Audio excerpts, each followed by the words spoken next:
So there was no doubt what our next guest was going to do when he grew up. At the age of 8, he asked for an easy bake oven for Christmas. He was part of the first graduating class of the French Culinary Institute, and since then has become a restaurateur and a celebrity on the Food Network channel for almost 30 years now. Our chef Bobby Flay checking that vinaigrette on his anti-griddle. I have a cheese whiz, extra cheese whiz. And the name is? My name is Bobby. Bobby is definitely bobbying up his chicken parm. So I'm going to gravitate towards ingredients that I like to use. New wardrobe, new show, let's go. Extra cheese whiz, that's my kind of man. Joining us with his newest show, he's dishing up, is celebrity chef, author, restaurateur. Basically, he's the full meal deal, Mr. Bobby Flay. Good morning, Bobby. Oh, I really appreciate that. That's really nice. And cheese whiz, obviously, of course. Yeah. As a trained chef, to love cheese whiz. All right, I called you. Yeah, but that's my favorite. That's my favorite introduction ever, right there. That's it. 30 years, you did it. All right. I called you the full meal deal, but right now what I want to do is I want to go into the ingredients that make up the recipe of Bobby Flay's life, starting with why is it that you wanted that easy bake oven? What was it about food that you knew you loved at that point? You know, it must have been great marketing on kids' commercials. I mean, I was 8 years old. I was like, wait a second. Wait, you can bake a cake with a light bulb? I have to see this for myself. And so I asked, my parents to get me an easy bake oven. And they were like, okay, no problem. And actually, the cakes worked. They did. Now, see, you baked them because you thought maybe you could have a career one day. I, on the other hand, I didn't know that. I was baking them just to eat them. All right. So yeah, one of us did good with that easy bake oven. Your early jobs in the business, you figured out pretty early on certain things. Like you worked at the pizza parlor, Baskin Robbins, Joe Allen at that restaurant. Figured that you had a talent. What was it that he recognized in you beyond other people who were just working at his restaurants?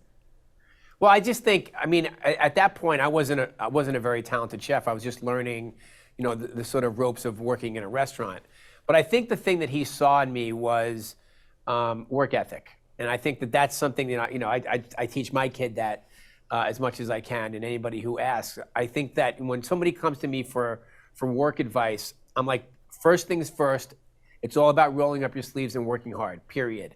If you can get past that, then anything is really possible. And so I think that that's what Joe saw in me, and he was nice enough to pay my tuition to the French Culinary Institute, which was an amazing day. All right, the Food Network channel, I think single-handedly made the career of being a chef one of those things that kids would say, when I grow up, I want to be. More and more kids today say, I want to be a chef. You found out early on that it is not as easy as just being a chef. In fact, you were promoted to executive chef and had the grace to say, I need to learn some more things first. Deborah, you have done a lot of good research. This is amazing.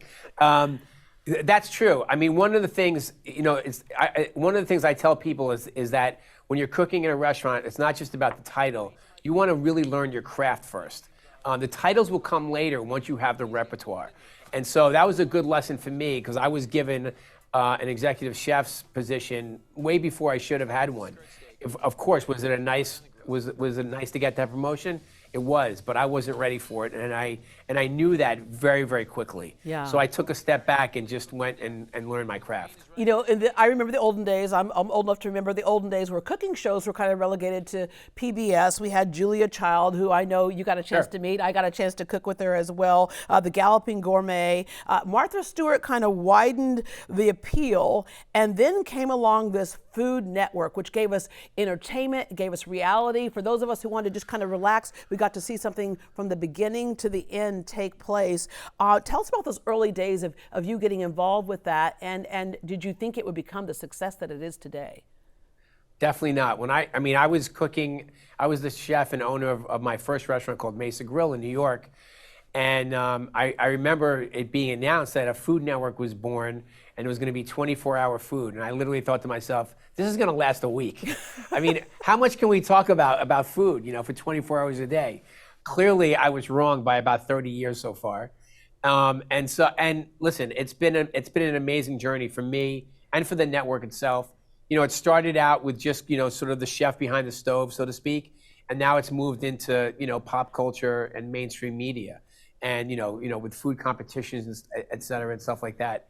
And I've just been I've been so lucky and blessed to be part of the evolution of all of that, and I feel like I've had a really nice role in it. Yeah, yeah. Well, what they did was borrowed from all the genres of TV. You're right. There's reality TV. There's competition there. There's entertainment. So there's so much with Iron Chef, Beat Bobby Flay, Worst Cooks in America, which, by the way, people from Houston keep showing up, and we have great cooks here. Yeah, we've met every single one of them. It's a travel show. We see you travel the world and experience food as well. Sure. But now you have Bobby's Triple Threat, your new show. Tell us the premise of this.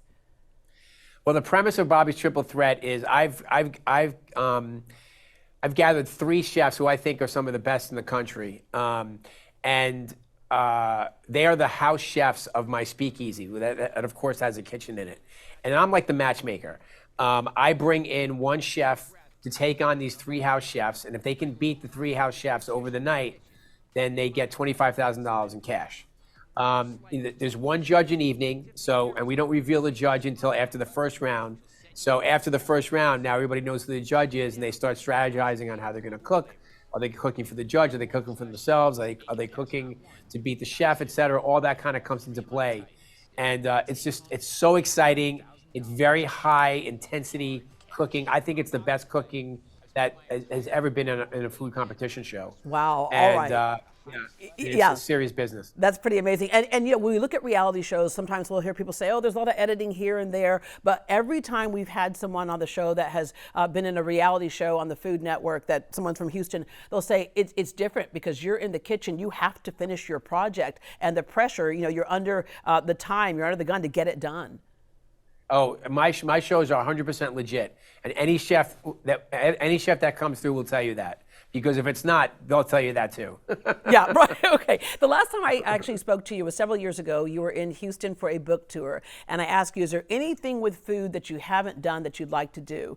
And you said, you know what? I'm not a baker. That's about science. And sometimes people get that kind of mixed up that, cooking and baking, there is a different twist to it. Have you solved that problem yet?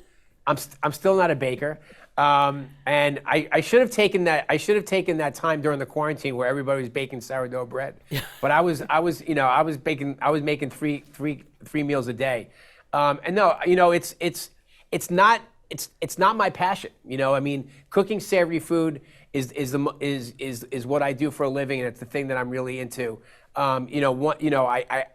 In the last year, I hadn't opened an Italian restaurant, and Italy has really become one of my passions. And so finally, I opened an Italian restaurant called Amalfi in Las Vegas, and I'm so happy to be able to explore that country's cuisine in a much bigger way. Yeah. All right. I'm going to end with something that I've been meaning to do with you for 25 years. About 25 years ago, you and I worked for the same company, and we were on the set, and you made a salmon burger. And what was happening inside my brain at the time is I had a brain aneurysm that had burst. And I went to the hospital, and it was over the Easter break that I was in the hospital, and what showed up in my hospital room was a stuffed bunny rabbit and a note from you that was wishing me well, of healing and wishing me well. So it's a long time ago. Yeah, it was a long time ago, but I always held that, and I just wanted to say thank you so very much for that. I got a lot of well wishes, but I had just met this guy named Bobby Flay. They kept telling me, oh, he's super cool, he's awesome. And so I joke every now and then that the salmon burger you make mind-blowing food, literally, right? Oh, wow. But let me just wrap up with this. We have a lot of folks out there who are watching who hope that this could be a career for them one day. Your best advice? My best advice is to learn your craft. It's not just about TV. The TV stuff comes later. Learn how to become a great cook, and then you can take it on the road in front of the camera. All right. Bobby Flay, thank you very much for joining us today. My pleasure, Deborah.